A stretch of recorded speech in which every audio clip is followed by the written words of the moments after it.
Hello, आप सभी का स्वागत है अपने YouTube channel Bipin sir A to Z knowledge में। आज हम बिहार बोर्ड के एसएसटी क्वेश्चन ऑब्जेक्टिव के बारे में डिस्कस करने वाले हैं। पूरे 100 क्वेश्चन का आज हम डिस्कशन करने वाले हैं और आप लोग इस सभी क्वेश्चन को एक बार ध्यान से देखिएगा। ये सभी क्वेश्चन अपने आप में बहुत ही इम्पोर्टेंट क्वेश्चन हैं और बहुत ही क्वेश्चन को सेलेक्ट कर कर के मैंने बनाया है और बिहार बोर्ड से रिलेटेड क्वेश्चन जो हर साल पूछे जाते हैं उनसे मैंने बनाया है। और इस सभी क्वेश्चन को आप एक बार ज़रूर पढ़ लीजिएगा और यदि आपको इनका पीडीएफ चाहिए तो मुझे कमेंट कीजिएगा, मैं आपको इसका पीडीएफ दे दूँगा। चलिए स्टार्ट करने से पहले मैं एक बात कहना चाहता हूँ सभी से कि न पूछो मेरी मंजिल कहाँ है, अभी तो सफ़र का इरादा किया। न पूछो मेरी मंजिल कहाँ है, अभी तो सफ़र का इरादा किया। न हारूंगा हौसला उम्र भर, यह मैंने किसी से नहीं खुद से वादा किया। इसी के साथ हम अभी क्वेश्चन स्टार्ट करने वाले हैं। पहला हमारा क्वेश्चन है कि डॉक्टर राजेंद्र प्रसाद का जन्म कहाँ हुआ। डॉक्टर राजेंद्र प्रसाद का जन्म कहाँ हुआ? ऑप्शन नंबर ए है मध्य प्रदेश, बी बिहार, सी उत्तर प्रदेश और ऑप्शन नंबर डी है गुजरात। तो अब मुझे बताइएगा कि इसका आंसर क्या होगा। मध्य प्रदेश होगा या बिहार होगा या उत्तर प्रदेश होगा या गुजरात होगा। तो आप लोग को पता चल ही होगा कि डॉक्टर राजेंद्र प्रसाद का जो जन्म स्थान है वो कहाँ है। तो वो डॉक्टर राजेंद्र प्रसाद का जो जन्म स्थान है वो बिहार के कहाँ हुआ था? बिहार में हुआ था। ठीक है, ऑप्शन नंबर बी। दूसरा प्रश्न पे चलते हैं। प्रश्न संख्या 2 है हमारे पास कि भारत में पहला देसी जूट मिल किस शहर में स्थापित किया गया था। भारत में पहला देसी जूट मिल किस शहर में स्थापित किया गया था? कलकत्ता में, दिल्ली में, बम्बई में या कानपुर में? तो इसका आंसर हो जाएगा वो पहला जो जूट मिल स्थापित हुआ था वो हुआ था कलकत्ता में। कहाँ हुआ था? कलकत्ता में होता। आप लोग याद कर लीजिएगा कि पहला देसी जूट मिल जो कहाँ स्थापित हुआ था? कलकत्ता में। चलिए प्रश्न संख्या 3 है। भूमंडलीकरण की शुरुआत किस दशक में हुई थी? भूमंडलीकरण की शुरुआत किस दशक में हुई थी? 1990 के दशक में, 1970 के दशक में, 1960 के दशक में और 1980 के दशक में। तो इसका जो शुरुआत हुआ था 1990 के दशक में हुआ था। Option number A. कब आता? 1990 के दशक में। ठीक है, इसके साथ हम लोग नेक्स्ट प्रश्न की बात करेंगे। प्रश्न संख्या 4 कि निम्न में से कौन सी पंचायती राज व्यवस्था का दूसरा स्तर है? कि निम्न में से कौन सी पंचायती राज व्यवस्था का दूसरा स्तर है? ग्राम पंचायत, जिला पंचायत, समिति पंचायत या नगर पंचायत? तो इसका आंसर हो जाएगा, आप लोग कमेंट करके बताइएगा क्या होगा, मुझे बताइए। चलिए मैं आपको बता देता हूँ कि इसका आंसर जो होगा वो होगा पंचायत समिति। क्या हो जाएगा? पंचायत समिति।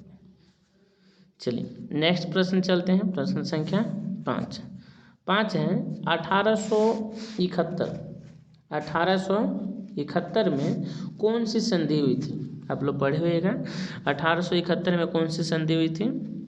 फ्रैंकफर्ट की संधि या पेरिस की संधि या वियना कांग्रेस की संधि या इनमें से कोई नहीं। ठीक है, तो 1871 में जो हुआ था आप लोग याद किया होगा, 1871 में जो हुआ था फ्रैंकफर्ट की संधि हुआ था।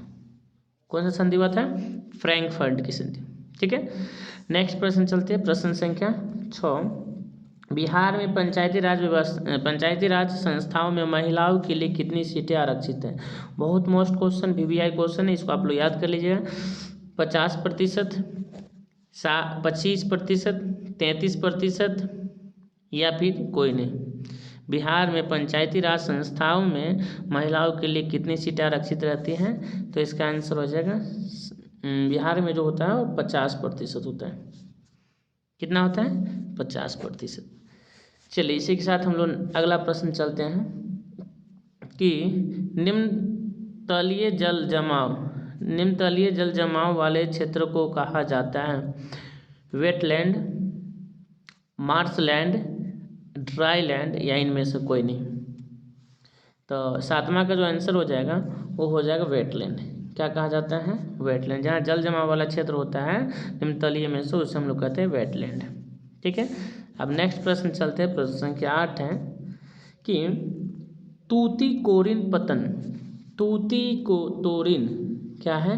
तूतीकोरिन पतन किस राज्य में स्थित है? गुजरात में, गोवा में, तमिलनाडु में या कर्नाटक में? ठीक है, तूतीकोरिन। तो इसका आंसर हो जाएगा तूतीकोरिन जो है कहाँ स्थित है? तो है तमिलनाडु में। कहाँ? तमिलनाडु में। ठीक है, कहाँ है? तमिलनाडु। हाँ तो दोस्तों इसमें एक क्वेश्चन हमारा छूट गया था। वो क्वेश्चन है कि जर्मनी के एकीकरण का प्रमुख वास्तुकार कौन था? मैजनी, गेरिबाल्डी, लेनिन और बिस्मार्क। ठीक है, तो इसका आंसर हो जाएगा बिस्मार्क हो जाएगा। क्या हो जाएगा? बिस्मार्क। आप लोग ये क्वेश्चन याद कर लिया कि बिस्मार्क की जर्मनी के एकीकरण में बिस्मार्क क्या भूमिका थी। मोस्ट VVI क्वेश्चन है, बहुत ही मोस्ट VVI क्वेश्चन है कि जर्मनी के एकीकरण में बिस्मार्क की क्या भूमिका थी। आप लोग याद कर लीजिएगा। चलिए 9 नंबर प्रश्न, तूतीकरण के पतन के लिए किस राज्य में स्थित है? तो ये तो मैंने बता ही दिया था कौन से राज्य में स्थित है तूतीकरण के लिए है, वो है तमिलनाडु। क्या है? तमिलनाडु में। चलिए प्रश्न संख्या 10 देखते हैं। 10 नंबर प्रश्न में क्या कहता है कि स्वर्णिम चतुर्भुज योजना महामार्ग निम्न में से किस शहर को नहीं जोड़ता है?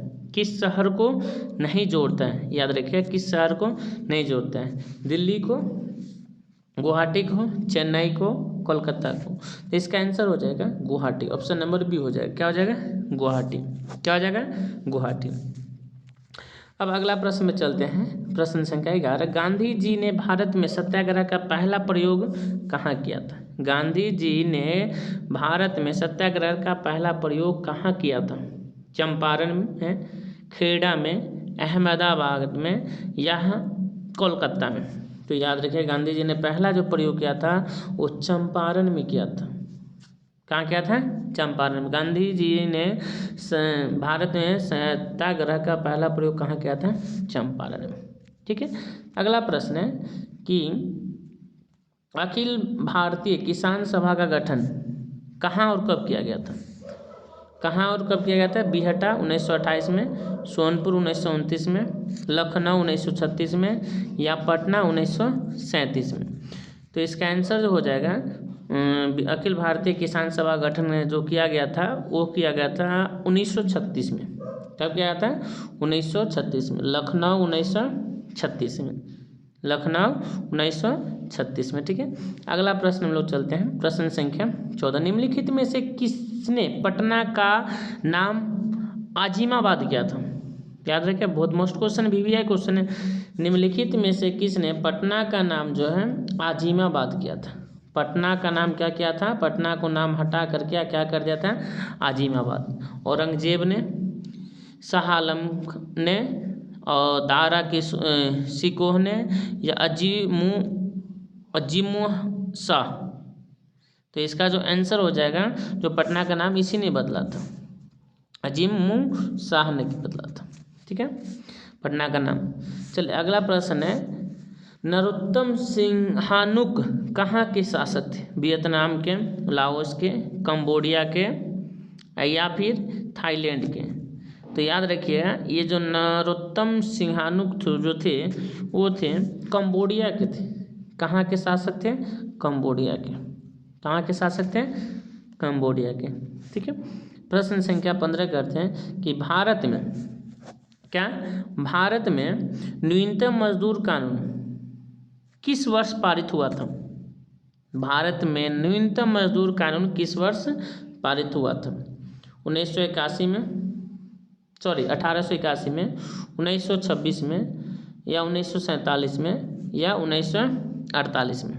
इसका आंसर हो जाएगा 1948 में। ठीक है, कब हुआ था? 1948 में। नेक्स्ट प्रश्न है कि यूरोप वासियों के लिए किस देश का साहित्य एवं विज्ञान प्रेरणा का स्रोत है? जर्मनी, तुर्की, यूनान या फिर इंग्लैंड? तो इसका आंसर हो जाएगा इंग्लैंड।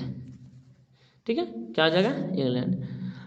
16 के बाद हम लोग प्रश्न संख्या 17 में बात करते हैं। 17 नंबर हमारा प्रश्न क्या कह रहा है, सुन लीजिए कि भारत की अवधारणा क्या है। भारत राष्ट्रवाद की अवधारणा का जन्म किस घटना माना जाता है। पुनः जागरण, धर्म सुधार आंदोलन, गौरवपूर्व शांति क्रांति या फ्रांस की क्रांति। ठीक है, तो इसका आंसर हो जाए पूर्ण जागरण। ठीक है, राष्ट्रवाद की अवधारणा का जन्म जो है किस वजह से होता है, पूर्ण जागरण की वजह से। ठीक है, अगला नंबर प्रश्न चलते हैं, प्रश्न संख्या 18। 18 क्या कहता है कि मेटरनिक कौन था। बहुत अच्छा क्वेश्चन है, मेटरनिक कौन था, ये 2 नंबर में पूछने वाला है कि मेटरनिक कौन था। ऑस्ट्रिया का चांसलर, फ्रांस का सम्राट, रूस का जार या प्रसा का चांसलर। आप लोग को याद होना चाहिए। और मेटरनिक कौन था, तो ऑस्ट्रिया का चांसलर था। ऑप्शन नंबर ए क्या हो जाएगा, ऑस्ट्रिया का चांसलर। अगला प्रश्न देखते हैं, प्रश्न संख्या 19 क्या है, 19। प्रश्न संख्या 19 देख लेते हैं क्या है। कह रहा है कि महात्मा गांधी को चंपारण आने का निमंत्रण किसने दिया था। बहुत अच्छा क्वेश्चन है, महात्मा गांधी को चंपारण आने का निमंत्रण जो है किसने दिया था। ठीक है, गोरख प्रसाद ने, ब्रज किशोर प्रसाद ने, राजकुमार शुक्ला ने, राजेंद्र प्रसाद ने। ठीक है, पहली बार जो महात्मा गांधी को जो आमंत्रण दिया था कि किसान को दयनीय स्थिति को देख करके बिहार के ही एक राजकुमार शुक्ला नाम का एक व्यक्ति था। ऑप्शन नंबर सी हो जाएगा, क्या हो जाएगा, ऑप्शन सी हो जाएगा। राजकुमार शुक्ला ने आमंत्रण दिया कि यहाँ के किसान की स्थिति है ना दिन पर दिन दयनीय होती जा रही है, और तो इस वजह से उन्होंने गांधी जी को आमंत्रण दिया और फिर गांधी जी आए इस समस्या को सुलझाएं। ठीक है, ये बहुत है अच्छा खासा टॉपिक है, इसको पढ़ना है। 19 के बाद 20 नंबर प्रश्न है कि लखनऊ समझौता किस वर्ष पारित हुआ था। लखनऊ समझौता किस वर्ष पारित हुआ था। 1916 में, 1918 में, 1922 में, 1930 में। तो लखनऊ समझौता जो पारित हुआ था वह हुआ था 1916 में। कब हुआ था, 1916 में। भारत, अगला प्रश्न है प्रश्न संख्या कि भारत का डाक विभाग कितने जोनों में विभाजित किया गया है। भारत का डाक विभाग जो विभाग है कितने जोनों में विभाजित किया गया है, 8, 7, 6, 5। सीधा याद रखिए, भारत का डाक विभाजन कितने जोनों में विभाजित किया था, 8 जोनों में विभाजित किया। कितने जोनों में विभाजित किया, 8 में। कितने में, 8 में। कितने में, 8 में। ठीक है, चलिए प्रश्न संख्या 22 की बात कर लेते हैं। 22 नंबर प्रश्न क्या कह रहा है कि 2011 की जनगणना के अनुसार बिहार की साक्षरता दर, साक्षरता मतलब पढ़ाई लिखाई, कितना था, 47, 54, 61.8 या 65.4। ठीक है, 2011 की जनगणना के अनुसार कितना था। तो 2011 के जनगणना के अनुसार जो था 61.8%। कितना था, 61.8%। ठीक है, 23 नंबर प्रश्न की ओर चलते हैं। 23 नंबर वाला प्रश्न क्या कह रहा है कि बिहार की पहली रेल लाइन कौन सी थी। ठीक है, Martin line railway, east India railway या भारतीय रेल या बिहार रेल सेवा। कहाँ की बात कर रहे हैं, तो इस नंबर प्रश्न की बात करें बिहार की पहली रेल लाइन। ठीक है, तो बिहार की जो पहली रेल लाइन थी वो थी ईस्ट इंडिया रेलवे। क्या थे, ईस्ट इंडिया रेलवे। इसी के साथ हम लोग अगला प्रश्न की बात करते हैं। 24 नंबर प्रश्न कि कहलगांव तापीय विद्युत परियोजना किस जिला में अवस्थित है। बहुत अच्छा क्वेश्चन है कि कहलगांव तापीय विद्युत परियोजना किस राज्य में अवस्थित है। ठीक है, कहलगांव तापीय विद्युत परियोजना किस राज्य में नहीं, किस राज्य में भी हो सकता है, किस जिला में अवस्थित है। बांका में, भागलपुर में या फिर वैशाली में या बक्सर में। ठीक है, तो ये हो जाएगा इसका जो कहलगांव तापीय विद्युत वो भागलपुर में। कहाँ है, भागलपुर में है। और भागलपुर कहाँ है, तो बिहार में। ठीक है, इसी के साथ हम लोग अगला प्रश्न बात करते हैं 25 नंबर कि बिहार की राजधानी क्या है। बताइए, कितना अच्छा प्रश्न है। बिहार की राजधानी क्या है, नालंदा, पटना, राजगीर या आरा। बिहार की राजधानी कहाँ है, तो इसको क्या बताऊँ, चलिए आप लोग कमेंट करके बताइए कि बिहार की राजधानी क्या है। ठीक है, बिहार की राजधानी क्या है। ठीक है, प्यार की राजधानी क्या है, सबको पता होना चाहिए। इसके साथ एक क्वेश्चन मुझे और बताइएगा कि बिहार का क्षेत्रफल कितना है, बिहार का क्षेत्रफल कितना है, ठीक है, क्षेत्रफल कितना है, आप लोग मुझे कमेंट करके आज बताइए कि बिहार का क्षेत्रफल कितना है। ठीक है, अगला प्रश्न 26 नंबर प्रश्न कर लेते हैं। तीन कठिया प्रणाली किन राज्य में, तीन कठिया प्रणाली जो है किन पर लागू की थी, तीन कठिया प्रणाली किसानों पर, श्रमिकों पर, या फिर व्यापारियों पर, या उद्योगपतियों पर। तो ये जो तीन कठिया प्रणाली जो लागू किया गया था वो किसानों पर किया गया था, जो भी स्थिति किसानों पर, लो दबदबा दो, किसान को दबदबा दो। चलिए अगला प्रश्न है कि निम्न में कौन चिपको आंदोलन से संबंधित है, अमर्त्य सेन, क्या अमर्त्य सेन, हेमवती नंदन बहुगुणा, सुंदरलाल बहुगुणा, या मेघा पाटकर। ठीक है, तो इसका याद रहना चाहिए कौन है, सुंदरलाल बहुगुणा। ठीक है, सुंदरलाल बहुगुणा। 27 का अगला प्रश्न है, एक क्वेश्चन इसमें आ सकता है कि चिपको आंदोलन क्या था, क्वेश्चन क्या आ सकता है, आप लोग याद कर लीजिए कि चिपको आंदोलन क्या था, चिपको आंदोलन क्या था। आप लोग ढंग से इसको याद कर लीजिएगा। मुझे कमेंट करके बताइए कि आपको जो क्या कहते हैं सब्जेक्टिव क्वेश्चन भी चाहिए तो मुझे बताइएगा, तो मैं इसका भी PDF बना करके और इस पर डिस्कशन कर एनालिसिस कर लेंगे। ठीक है, अगला प्रश्न 28 नंबर कि सुंदरवन किस राज्य में, सुंदरवन किस राज्य में, ठीक है, पश्चिम बंगाल में है, या फिर महाराष्ट्र में है, या फिर कर्नाटक में है, या फिर केरल में। तो आप लोग इसको याद रखिएगा कि सुंदरवन एक क्वेश्चन मोस्ट VVI प्रश्न है, ये क्वेश्चन जो VVI है, ठीक है, VVI है। सुंदरवन जो है वहाँ जो कहाँ है, तो पश्चिम बंगाल में, कहाँ है, पश्चिम बंगाल में। ठीक है, इसी के साथ अगला प्रश्न लोग बात कर लेते हैं 28 नंबर कि निम्न में कौन लोहा का अयस्क है, निम्न में कौन लोहा का अयस्क है। याद रखिए अयस्क से क्वेश्चन आता ही रहता है, लिग्नाइट, बॉक्साइट, हेमाटाइट, पायराइट। तो इसका याद रख लिया क्या हो जाएगा, तो हो जाएगा हेमाटाइट। लोहा का अयस्क क्या है, क्या है, हेमाटाइट। लोहा का अयस्क क्या है, हेमाटाइट। ठीक है, अगला प्रश्न कि सबसे घटिया, बहुत अच्छा क्वेश्चन है, मोस्ट VVI क्वेश्चन है भी है कि सबसे घटिया कोयला कौन सा है, एंथ्रासाइट है, या बिटुमन्स है, या लिग्नाइट है, या फिर एक और ऑप्शन है आपका पायराइट है। तो सबसे घटिया जो है कोयला कौन सा है, नहीं पायराइट नहीं, पीट है। तो सबसे घटिया कोयला कौन सा है, पीट है। ठीक है, इसके साथ हम लोग अगला प्रश्न बात करते हैं, प्रश्न संख्या 31।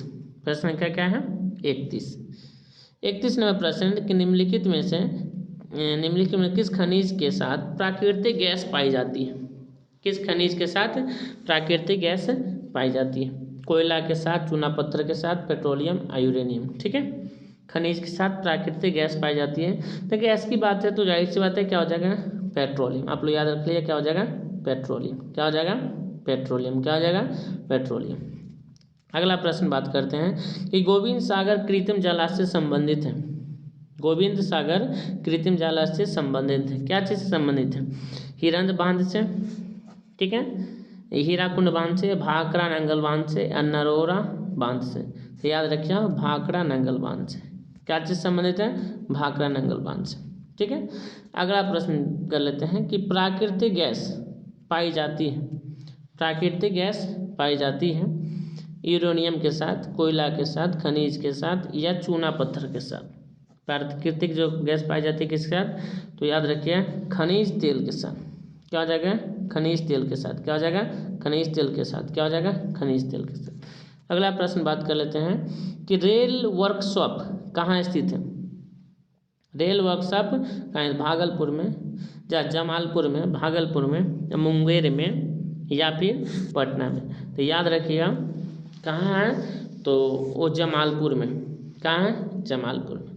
रेल वर्कशॉप कहाँ है, जमालपुर में। याद रख लीजिएगा इसको, कहाँ स्थित है, जमालपुर में। ठीक है, अब अगला बात कर लेते हैं 35 नंबर प्रश्न। क्या बात कर लेते हैं 35 नंबर प्रश्न। 35 नंबर प्रश्न हमको क्या कह रहा है, चलिए 35 नंबर प्रश्न हमारा है कि पक्की सड़कों की लंबाई क्या है, पक्की सड़कों की लंबाई की दृष्टि में प्रथम स्थान कौन सा राज्य, प्रथम स्थान पर कौन राज्य है? ठीक है, बिहार, महाराष्ट्र है, तमिलनाडु है या केरल है? तो याद रखें क्या है ये, महाराष्ट्र। पक्की सड़कों की लंबाई की दृष्टि से प्रथम स्थान जो किसका है, महाराष्ट्र का।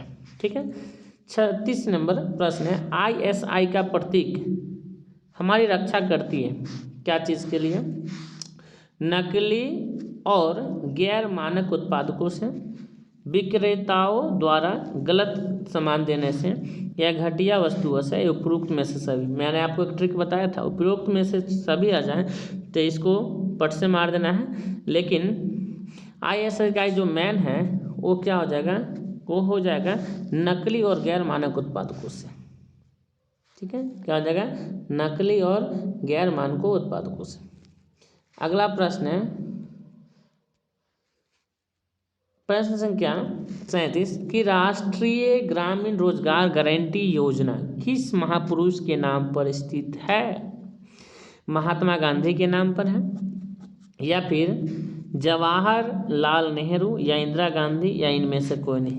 तो याद रखिएगा यह जो है महात्मा गांधी के नाम पर। देखिए गांव घर में लगा रहता है राष्ट्रीय ग्रामीण रोजगार गारंटी योजना है। ठीक है, तो ये किसके नाम पर है? तो महात्मा गांधी के नाम पर है। किसके नाम पर है? महात्मा गांधी के नाम पर है। अगला प्रश्न है 38 नंबर प्रश्न कि प्रत्यक्ष कर के अंतर्गत निम्न में से किसे शामिल किया गया है?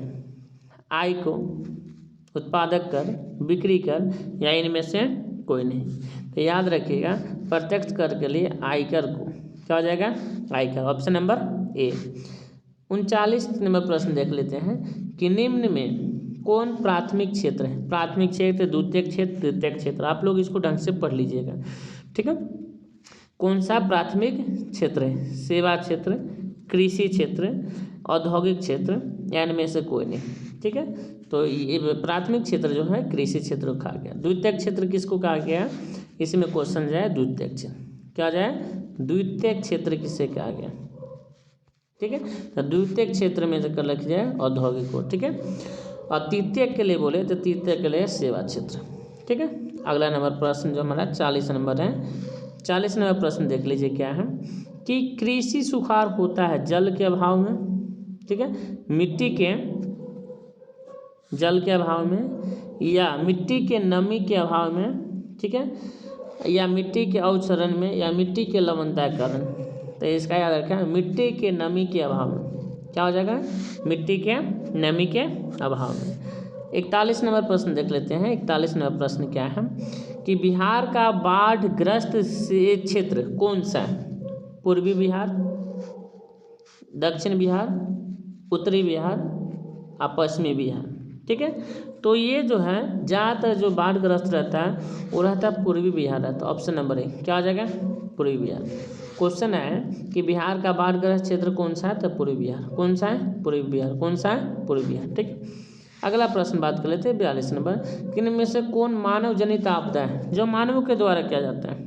ठीक है, सांप्रदायिक दंगे, ठीक है, ये भी मानव के द्वारा किया जाता है। आतंकवाद ये भी मानव के द्वारा किया जाता है। युद्ध मानव के द्वारा किया जाता है। इनमें सभी, तो इसका आंसर हो जाएगा इनमें से सभी। ठीक है, 43 का 44 नंबर प्रश्न हम लोग देख लेते हैं, नहीं 42 देखे थे, अब 43 देख लेते हैं कि डेक्कन ओडेसी रेलगाड़ी किस राज्य में चलती है? राजस्थान में, कर्नाटक में, महाराष्ट्र में, या फिर तमिलनाडु में? तो डेक्कन ओडेसी रेलगाड़ी जो कहाँ चलती है? तो ये चलती है, डेक्कन ओडेसी जो है वो चलती है महाराष्ट्र में। कहाँ चलती है? महाराष्ट्र में। ठीक है, चलिए 44 नंबर प्रश्न देख लेते हैं कि भारत का पहला क्या है, भारत का पहला नगर निगम कहाँ बना? पटना में, ठीक है, मद्रास, चेन्नई में, या नागपुर में, या बम्बई? भारत का पूछ रहा है तो भारत का हो जाएगा पहला जो बना था मद्रास चेन्नई में। कहाँ बना था?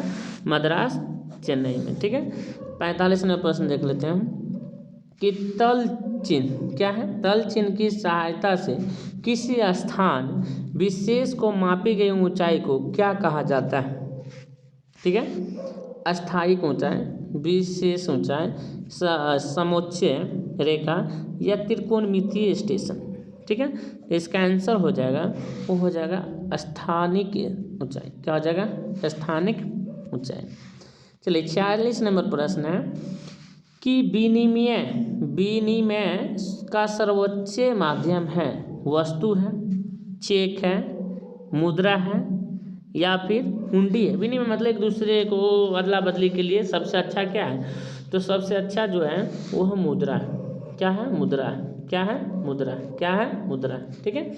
अगला प्रश्न कि मुद्रा का कार्य है, 46 नंबर प्रश्न है, मुद्रा का क्या कार्य है? मूल्य का मापन। क्या है? मूल्य का मापन या फिर मूल्य का संचय या विलंबित भुगतान, इनमें से सभी। तो क्या हो जाएगा? इनमें से सभी। क्या हो जाएगा? इनमें से सभी। चलिए इसी के साथ हम लोग 48 नंबर प्रश्न देख लेते हैं कि पंचायती राज संस्थाओं को संवैधानिक दर्जा किस संविधान संशोधन से प्राप्त हुआ है। ठीक है। 72वां, 73वां, 74वां या 75वां। ठीक है। तो इसका याद रखिए वो 73वां संविधान संशोधन से। कौन सा? 73वां। पंचायती राज संस्थाओं को संवैधानिक दर्जा से संशोधन किससे हुआ? 73वां से। 49 नंबर प्रश्न देख लेते हैं। 49 नंबर प्रश्न, भारत में वैश्वीकरण की प्रक्रिया कब शुरू हुई थी? भारत में वैश्वीकरण की प्रक्रिया कब शुरू हुई थी? 1991 में, 1980 में, 1992 में, 1996। तो याद रखिए इसका वैश्वीकरण किस शुरुआत हुई थी? 1991। ऑप्शन नंबर है 1991। कब हुई थी? 1991। 50 नंबर देखते हैं, भारत में राष्ट्रीय उपभोक्ता दिवस कब मनाया जाता है? भारत में राष्ट्रीय उपभोक्ता दिवस कब मनाया जाता है? ऑप्शन नंबर ए वो है 25 जनवरी, 14 अगस्त, 15 दिसंबर या 15 दिसंबर या 24 दिसंबर। तो क्या हो जाएगा? 24 दिसंबर। भारत में राष्ट्रीय उपभोक्ता दिवस कब मनाया जाता है? 24 दिसंबर। क्या हो जाएगा? 24 दिसंबर। ठीक है। और मैं आपको एक बात बताना चाहता हूँ, ये दिवस पे 1-2 क्वेश्चन आता रहता है, तो मैं एक दिन ये वीडियो लेकर आऊँ जो सिर्फ दिवस पे निर्भर रहेगा। ठीक है। जो आपके 10th में जो भी हो दिवस पे कि कौन दिवस किस दिन मनाया जाता है। ठीक है। चलिए अगला नंबर प्रश्न है 51 नंबर कि 17वीं क्या है? 17वीं लोकसभा का चुनाव किस वर्ष हुआ? 1914 में, ठीक है, 2019 में या 1909 में या 1905 में। ठीक है। तो 17वीं लोकसभा चुनाव जो हुआ था या जस्ट हुआ था, कब हुआ था? 2019 में। कब हुआ था? 2019 में। अगला नंबर प्रश्न चल लेते हैं, 17वीं लोकसभा चुनाव कब? 2019 में। 17वीं लोकसभा चुनाव कब? 2019 में। प्रश्न संख्या 52। ठीक है कि भारत में राष्ट्रीय स्तर पर पंचायती राज की स्थापना कब हुई थी? ठीक है। 1959, 1969, 1979 और 1989। तो याद रखिए राष्ट्रीय स्तर पंचायती राज की स्थापना जो होना है तो 1959 में। कब आता है? 1959 में। अगला प्रश्न देख लेते हैं 52 के बाद प्रश्न संख्या 53 देख लेते हैं। 53 क्या क्या है? 53 है कि कौन सा कदम लोकतांत्रिक सुधार का सूचक है? कौन सा कदम लोकतांत्रिक कौन सा कदम जो है लोकतांत्रिक सुधार का सूचक है? ऑप्शन नंबर ए है अशिक्षा, बेरोजगारी, असमानता या पंचायती राज। तो याद रखिए क्या हो जाएगा? पंचायती राज। क्या हो जाएगा? पंचायती राज। कदम लोकतांत्रिक सुधार का सूचक क्या है? पंचायती राज। 54 नंबर प्रश्न देख लेते हैं। 54 नंबर प्रश्न करें, आधुनिक युग में प्रत्यक्ष लोकतंत्र कहाँ है? ब्रिटेन में, फ्रांस में या फिर भारत में या स्विट्जरलैंड में। ठीक है। प्रत्यक्ष लोकतंत्र कहाँ है? तो स्विट्जरलैंड में। कहाँ है? स्विट्जरलैंड में। चलिए अगला प्रश्न है प्रश्न संख्या 55 कि वर्तमान में भारत में कितने केंद्र शासित प्रदेश? 7, 9, 8, 10। ठीक है। पहले 7 था, अब जो है कितना है? वो 8। ठीक है। इसके साथ मुझे एक क्वेश्चन और बताइए कि भारत में, ठीक है, राज्यों की संख्या कितनी है?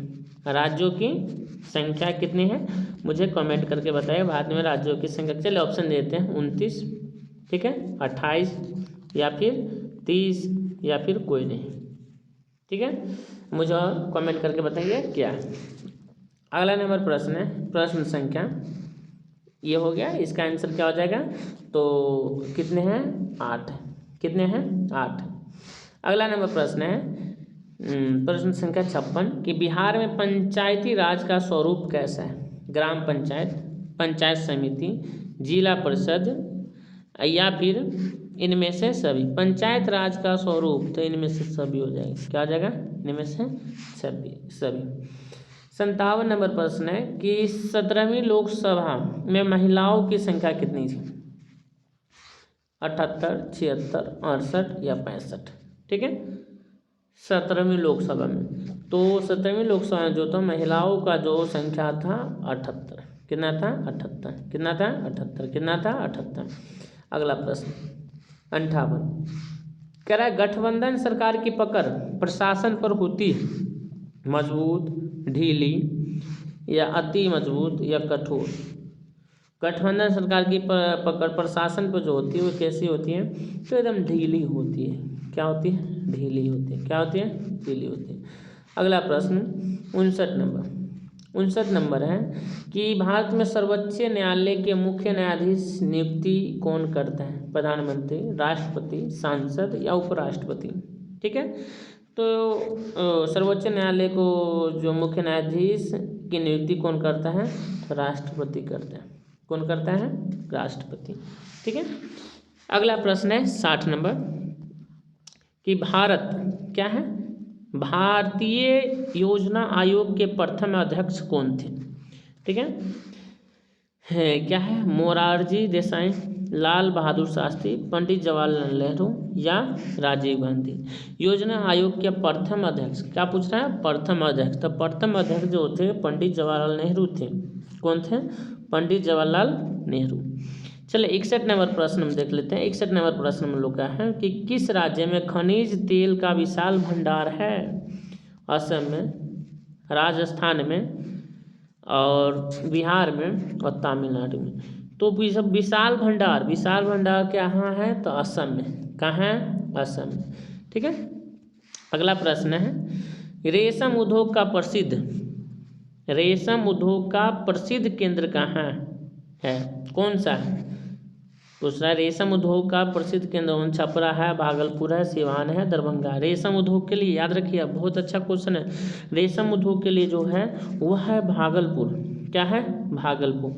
रेशम उद्योग का प्रसिद्ध केंद्र है कौन सा है? भागलपुर। ठीक है, अगला प्रश्न हम लोग देख लेते हैं। 63 नंबर प्रश्न क्या कहता है? 63 नंबर प्रश्न है बिहार में सबसे कम वर्षा कहाँ होती है? बिहार में सबसे कम वर्षा किस जिला में होती है?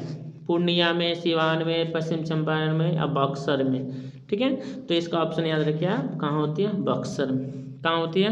बक्सर में। ठीक है, 64 नंबर प्रश्न कह रहा है कि निम्नलिखित में कौन दलित पैंथर्स के कार्यक्रम से संबंधित नहीं है? दलित सेना का गठन, जाति प्रथा का उन्मूलन, भूमिहीन गरीब किसानों की उन्नति या औद्योगिक मजदूरों का शोषण से मुक्ति? ठीक है, दलित पैंथर्स के कार्यक्रम संबंधित नहीं है, तो इसका ऑप्शन नंबर हो जाएगा ए। क्या होगा? दलित सेना का गठन। ठीक है, क्या हो जाएगा? दलित सेना का गठन। चलिए प्रश्न संख्या 65 देख लेते हैं कि भारत में क्या है? भारत में पहली बार केंद्र में गैर कांग्रेसी सरकार कब बनी थी? 1967, 1977, 1989 और 1991। ठीक है, चलिए तो आप मुझे बताइए क्या होगा। तो गैर कांग्रेस सरकार जो पहले बनी थी बाद में कब बनी थी? तो 1977 में बनी थी। कब बनी थी? 1977 में। ठीक है, 66 नंबर प्रश्न देख लेते हैं कि किनके नेतृत्व में 1977 में जनता पार्टी की सरकार का गठन किया गया था? किसका? जनता पार्टी। जगजीवन राम, चंद्रशेखर, मोरारजी देसाई, इनमें से कोई नहीं। तो याद रखिए ऑप्शन नंबर सी हो जाएगा, मोरारजी देसाई। अगला प्रश्न है 67 नंबर, भारत की राजधानी क्या? भारत की राजधानी क्या? भारत की राजधानी क्या? आप लोग को पता होना चाहिए क्या होगा, तो नई दिल्ली होगा। ठीक है, अगला प्रश्न देख लेते हैं 68 नंबर कि 26 दिसंबर 2004 को विश्व के किस हिस्से में भयंकर सुनामी आया था? पश्चिम एशिया, प्रशांत महासागर, अटलांटिक महासागर या बंगाल की खाड़ी?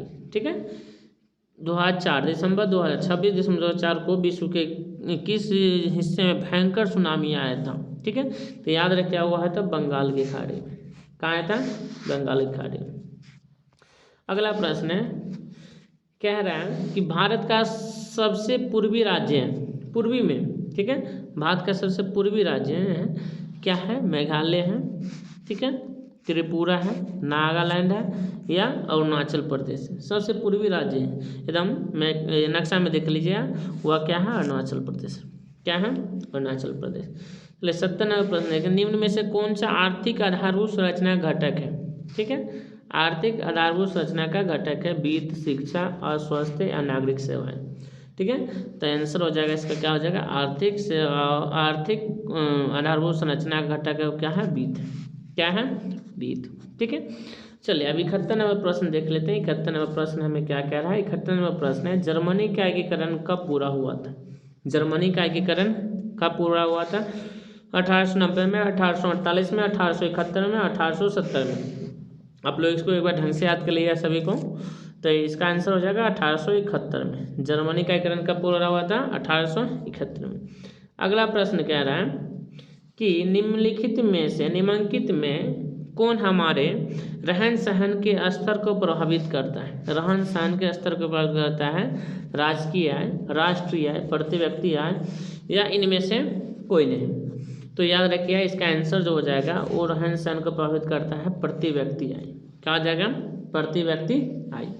चलिए 73 नंबर प्रश्न देख लेते हैं। 73 नंबर प्रश्न क्या है, कह रहा अर्थव्यवस्था के किस क्षेत्र से हरित क्रांति संबंधित है। हरित क्रांति, ठीक है, प्राथमिक क्षेत्र, द्वितीय क्षेत्र, तृतीय क्षेत्र, इनमें से कोई नहीं। आंसर हो जाएगा इसका, क्या हो जाएगा, प्राथमिक क्षेत्र। क्या हो जाएगा, प्राथमिक क्षेत्र। चलिए अब 74 नंबर प्रश्न देख लेते हैं। 74 नंबर प्रश्न क्या कह रहा है कि गांधी जी ने सत्याग्रह का पहला प्रयोग कहाँ किया था। ये तो एक क्वेश्चन शायद मुझे लग रहा है एक बार और आया था, अहमदाबाद में, बारदौली में, चंपारण में, खेड़ा में। तो सबसे पहला प्रयोग कहाँ किया था, चंपारण में किया था। कहाँ किया था, चंपारण में। चलिए अगला प्रश्न है हमारा कि ऑल इंडिया ट्रेड यूनियन की स्थापना कब हुई थी, ठीक है, किस वर्ष हुई। 1925 में, ठीक है, क्या है, 1925 में, 1920 में, 1930 में और 1922 में। तो याद रखिए ऑल इंडिया ट्रेड का जो हुआ था वो हुआ था 1920 में। कब हुआ था, 1920 में। चलिए 76 नंबर प्रश्न है, बिहार की किस नदी की उत्पत्ति अमरकंटक से हुई है। पुनपुन, कोसी, सोन या गंडक। तो याद रखिए जो अमरकंटक से हुई है वो सोन नदी का हुआ। किसका हुआ है, सोन नदी का। इस पर भी हम एक वीडियो बनाएंगे कि उद्गम स्थान जो हुआ है इसका हम एक वीडियो पूरा बनाएंगे, ठीक है, आप लोग देख लीजिएगा, जल्दी इसका वीडियो अपलोड करेंगे। चलिए 77 के क्वेश्चन नंबर है कि भारत का सबसे बड़ा रेलवे क्षेत्र कौन सा है। भारत का सबसे बड़ा रेलवे क्षेत्र कौन सा है, ठीक है। पूर्व रेलवे क्षेत्र, पश्चिम रेलवे क्षेत्र, दक्षिण रेलवे से और उत्तर रेलवे क्षेत्र, ठीक है। भारत का सबसे बड़ा रेलवे क्षेत्र कौन सा है, तो वह जो है उत्तर रेलवे क्षेत्र। क्या है, उत्तर रेलवे क्षेत्र। चलिए 78 नंबर प्रश्न देख लेते हैं कि सिंहली किस देश की राजभाषा घोषित किया गया है। म्यांमार की, श्रीलंका की, मलेशिया की और मॉरिशस की, ठीक है। सिंहली जो है किस देश की राजभाषा घोषित कर दिया कि राजभाषा, ठीक है, तो वह जो हो जाए श्रीलंका की। आंसर इसका क्या हो जाएगा, श्रीलंका की। क्या हो जाएगा, सिंहली किसका हो जाएगा, तो श्रीलंका की। सिंहली जो हो गया है श्रीलंका की, ठीक है। चलिए 79 नंबर जो प्रश्न है कि बिहार को पृथक राज्य का दर्जा कब दिया गया है। 1910 में, 1912 में, 1911 में, 1913 में। तो बिहार को जो पृथक राज्य का जो दर्जा दिया गया था वह दिया गया था 1912 में। कब दिया गया था, 1912 में। अगला प्रश्न हम लोग देख लेते हैं। प्रश्न संख्या 80 जो है हमारा लास्ट क्वेश्चन है, और आप लोग मुझे कमेंट करके बताइए कि आपको वीडियो कैसा लगा। और इसी तरह का वीडियो जो है आप लोग को रेगुलर डलती रहेगी। और आप लोग का समय भी बहुत नज़दीक आ गया है और अपने एग्ज़ाम की तैयारी के एकदम जोर शोर पूरा एनर्जी के साथ लगा दीजिए, ठीक है। और जल्दी उठिए, पढ़ाई को सुबह को याद करिए, ठीक है। जिस विषय में आपको दिक्कत लगती है मुझे कमेंट करिए, मैं उस पर वीडियो बना के आपको दिया करूँगा, ठीक है। चलिए 80 नंबर जो प्रश्न है वो आधुनिक शहर सबसे पहले कहाँ बसने शुरू हुए थे। चीन, जापान, इंग्लैंड या भारत। तक इसका आंसर जो हो जाएगा वो कहाँ हुए थे, इंग्लैंड में। कहाँ हुआ था? इंग्लैंड में। ठीक है, और आप लोग मुझे कमेंट करके बताइए कि ये वीडियो आपको कैसा लगा। यदि अच्छा लगा हो तो एक बार चैनल को सब्सक्राइब कर दीजिएगा, बेल आइकन को प्रेस कर दीजिए।